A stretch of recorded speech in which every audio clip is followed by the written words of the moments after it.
planet kita ini, di planet Bumi ternyata terdapat sebuah medan magnet loh, yang dimana nama medan magnetnya itu ialah medan magnet Bumi. Dan medan magnet ini merupakan fitur penting di planet kita ini yang berfungsi sebagai pelindung dari partikel matahari, lalu sebagai memberikan navigasi kita dan juga untuk memberitahu kita evolusi yang telah terjadi di Bumi. Lalu apa sih medan magnet itu?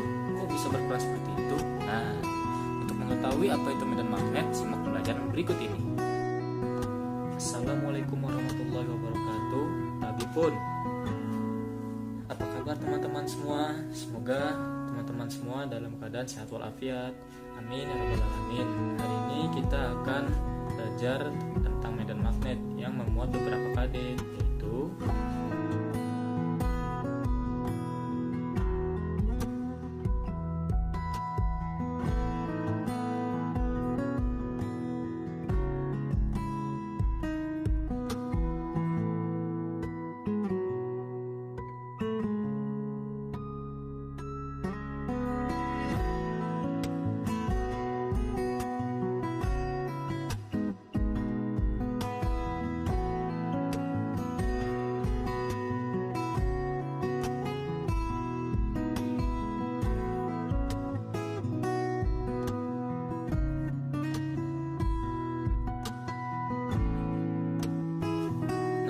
tadi KD-KD yang akan kita pelajari di video pembelajaran ini. Tetapi alangkah baiknya jika kita sebelum memulai pembelajaran di video ini, kita berdoa terlebih dahulu.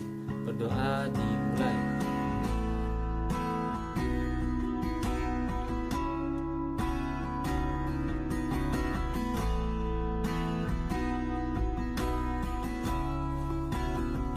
Baiklah, langsung saja kita mulai pembelajarannya. Tapi sebelum kita ke medan magnet, mari kita cari tahu dulu apakah magnet itu. Magnet itu ialah suatu benda yang mampu menarik benda lainnya, tetapi benda tersebut memiliki sifat khusus. Sifat khususnya yaitu adalah ferromagnetik, diamagnetik, dan paramagnetik. Nah, contoh-contoh magnet itu ada apa aja sih? Contoh-contohnya ada di gambar sebelah sini. Lalu kemudian kita sudah mengetahui apa itu magnet. Nah, jadi dapat disimpulkan bahwa medan magnet itu adalah medan magnet. Medan magnet ini adalah daerah di sekitar magnet yang dimana pengaruh gaya magnetnya itu masih bisa dirasakan atau masih bisa dideteksi.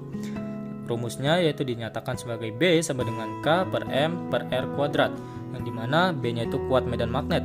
Kuat medan magnetnya itu apa sih? Kuat medan magnet itu adalah besarnya pengaruh kutub magnet terhadap suatu titik di daerah medan magnet. Lalu dinyatakan dengan WO per M tadi ya. Lalu ada sifat garis gaya magnet. Sifat garis gaya magnet ini jika dari kutub utara menuju kutub selatan, maka tidak akan mungkin saling berpotongan. Tetapi bila garis gayanya itu lurus, maka arah medan magnetnya itu akan searah atau berhimpit dengan garis gayanya. Tetapi jika garis gayanya melengkung, maka arah medan magnetnya merupakan garis singgungnya. Lalu berikutnya ada flux magnet, yang dimana rumusnya flux magnet itu sama dengan luas bidang yang tegak lurus dengan medan magnetnya. B dikali A-nya ya. Lalu jumlah flux magnetik itu jumlah garis gaya yang keluar dari kutub utara dan masuk ke kutub selatan. Lalu yang berikutnya ada bahan magnetik, yaitu yang pertama ada ferromagnetik. Macam-macam bahannya itu ada ferromagnetik, paramagnetik, dan diamagnetik. Lalu sifat magnet itu akan berkurang jika dipukul dengan keras, dipanaskan dengan suhu yang panas, terus berada pada kumparan arus listrik bolak-balik, dan saling berhadapan dengan magnet yang sejenis. Lalu yang berikutnya ada medan magnet induksi. Pada percobaan Ørsted, pada magnet jarum yang sebelah kiri itu tidak dialiri listrik sama sekali, maka dia kedudukannya itu akan tetap atau semula ya. Tetapi lain halnya dengan yang di tengah. Yang di tengah ini dia dialiri listrik dari arah utara, maka dia akan menyimpang ke arah kanan. Lalu yang di sebelah kanan ini, kawatnya ini dialiri listrik dari arah selatan, dan magnet jarumnya ini akan menyimpang ke arah ke kiri. Jadi dapat disimpulkan bahwa arah medan magnet ini bergantung kepada arus listrik yang kita alirkan gitu. Jika tidak dialirkan maka dia akan tetap, tapi jika dari utara maka akan ke kanan, tapi jika dari selatan maka dia akan menyimpang ke kiri. Dan medan magnet ini yang ditimbulkan oleh arus listrik yang kita alirkan ya. Seperti itu. Lalu yang berikutnya itu ada kaidah tahan kanan. Kaidah tahan kanan ini yang dimana I-nya itu yang merupakan arus listriknya yang dinyatakan dalam satuan ampere. Tanda keluar bidangnya pada gambar ini dia mendekati pembaca. Tanda keluar bidang gambarnya ini atau dia bisa disebut juga mendekati pembaca ya. Lalu hukum Biot-Savart ini menyatakan bahwa besarnya induksi magnet atau delta B di suatu titik dekat suatu penghantar berarus listrik adalah AB sama dengan K I kali delta L sama dengan sin theta per R kuadrat, yang dimana delta L ini merupakan panjang penghantarnya yang dinyatakan dalam satuan meternya. Jadi begitulah yang dinyatakan oleh dari hukum Biot-Savart ini. Lalu yang berikutnya ada induksi magnet dalam berbagai penghantar arus listrik. Yang pertama itu pada kawat lurus yang sangat panjang, yang dimana rumusnya itu Vno dikali I per 2 kali Pi kali A. Vno-nya itu per mobilitas ruang hampa udara, dan A-nya itu jarak titik ke kawat penghantar. Lalu di sekitar yang kedua itu ada di pusat kawat melingkar, atau B sama dengan Vno kali I per 2 kali A, atau B sama dengan Vno kali N kali I per 2 kali A. Lalu yang berikutnya ada yang dalam solenoida atau kumparan, yang rumusnya B sama dengan Vno kali N kali I besar per L, atau B sama dengan Vno kali N kali I per 2L, yang dimana L-nya itu panjang solenoida. Lalu yang berikutnya ada toroida, B sama dengan Vno kali N kali I per 2 kali P kali A, Pi atau A ya. A-nya itu sama dengan jari-jari toroida yang dinyatakan dalam satuan meter. Lalu berikutnya ada gaya Lorentz atau yang biasa disebut dengan kaidah tangan kanan ya.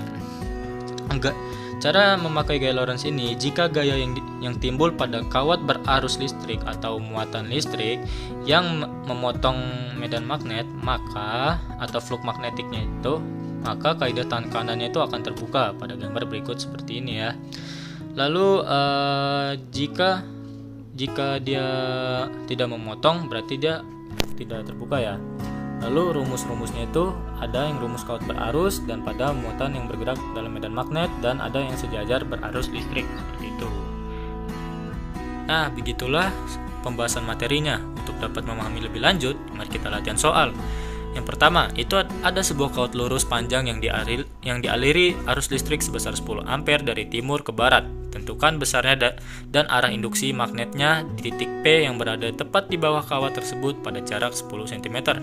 Apakah A atau B atau C, D ataupun bisa E? Mari kita simak pembahasannya. Jadi, ampere yang dialiri tersebut itu adalah 10 ampere. Jadi I-nya sama dengan 10 ampere, jaraknya itu 10 cm atau A sama dengan 10 cm. Lalu kita ubah jarak tersebut ke meter, maka akan dibagi 100 dan hasilnya menjadi 0,1 meter. Lalu tetapan Vno-nya 4 kali 10 pangkat min 7. Yang ditanyanya BP. Jadi B sama dengan Vno kali I per 2 kali Pi kali A. Jadi B sama dengan 4 kali 10 pangkat min 7 dikali dengan 10 per 2 kali 0,1, 2pi kali 0,1, maka hasilnya 2 kali 10 pangkat min 5T.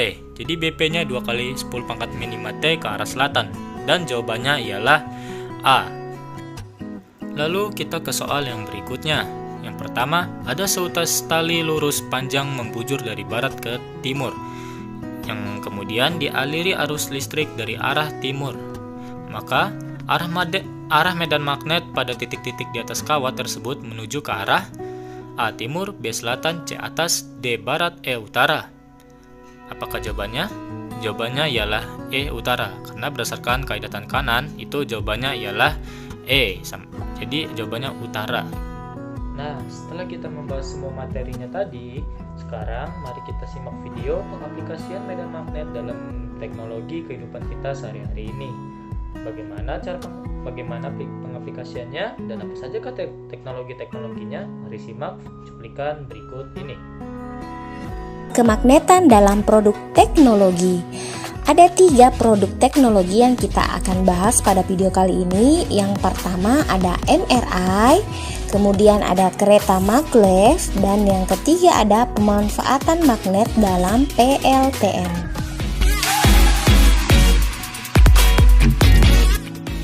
Yang pertama, MRI atau Magnetic Resonance Imaging. Magnet banyak digunakan dalam berbagai produk teknologi. Salah satunya yang paling populer adalah dalam teknologi kedokteran, seperti Magnetic Resonance Imaging atau MRI. Hingga kini, salah satu cara yang dianggap paling aman untuk mendeteksi penyakit adalah dengan menggunakan MRI. MRI menggunakan prinsip kemagnetan untuk mencitrakan kondisi kesehatan tulang atau organ tubuh bagian dalam manusia tanpa melalui prosedur pembedahan. Orang yang akan diperiksa kesehatannya menggunakan MRI dimasukkan ke dalam medan magnet yang memiliki kekuatan 5.000 kali lipat lebih kuat dari medan magnet bumi. Medan magnet sebesar ini mengakibatkan nukleon tubuh berputar dan berbaris sejajar menjadi jarum kompas. Nukleon tersebut kemudian ditembak dengan gelombang radio untuk menginduksi arahnya. Saat arahnya sejajar, nukleon-nukleon tersebut akan memancarkan gelombang radio yang akhirnya diterima komputer sebagai pencitraan kondisi dalam tubuh. Gambar tersebut dapat menunjukkan adanya penyakit dalam tubuh manusia. Teknik ini jauh lebih aman dibandingkan dengan ronsen atau sinar X. Lebih dari sekedar mendeteksi ada tidaknya penyakit seperti tumor, MRI dapat digunakan untuk merekam pikiran manusia, misalnya untuk merekam bagian otak yang menanggapi rangsang panas atau dingin. Selain itu, MRI juga dapat digunakan untuk melakukan deteksi dini terhadap gejala epilepsi.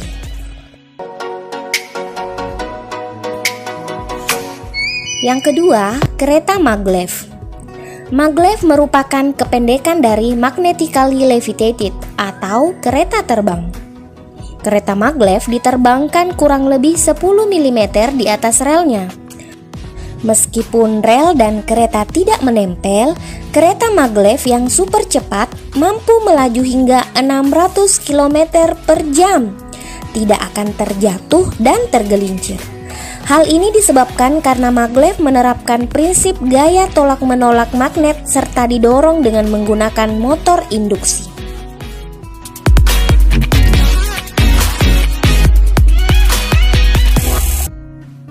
Kereta maglev telah menjadi alat transportasi massal di beberapa negara maju seperti Jepang, Amerika, Cina, dan beberapa negara di Eropa seperti Prancis, Jerman, dan Inggris.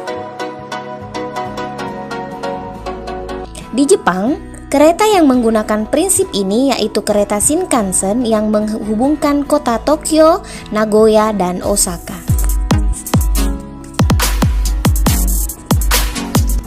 Dan yang terakhir adalah pemanfaatan magnet dalam PLTN. Pembangkit listrik tenaga nuklir atau PLTN merupakan pembangkit listrik yang menggunakan energi nuklir untuk menghasilkan listrik. Prinsip kerja PLTN mirip dengan pembangkit listrik tenaga uap atau PLTU. Pada PLTU, batu bara dibakar untuk memanaskan air sehingga dihasilkan uap air. Uap air kemudian digunakan untuk menggerakkan turbin sehingga generator dapat berputar dan menghasilkan listrik. Pembakaran batu bara secara terus-menerus selain dapat mengurangi jumlah sumber daya alam yang tidak dapat diperbaharui, juga dapat mencemari lingkungan akibat pembakaran yang menghasilkan asap karbon, sulfur, dan nitrogen.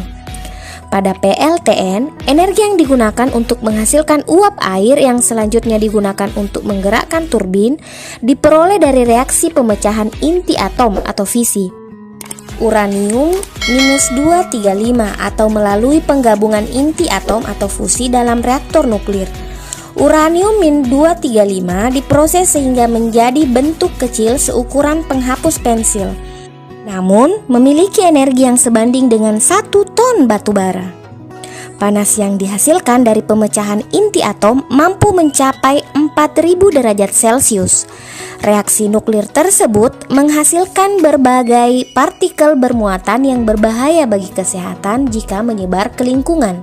Agar partikel tersebut tidak menyebar ke lingkungan, digunakan botol magnet dengan medan magnet yang sangat besar. Botol magnet akan menarik partikel-partikel bermuatan sehingga tetap berada dalam reaktor. Jadi, setelah kita tahu pengaplikasiannya serta materi-materi dari medan magnet, mulai dari penjelasan, lalu kemudian dasar hukum medan magnet, lalu gaya yang dipakai di medan magnet itu gaya apa, yaitu gaya Lorentz, terus ada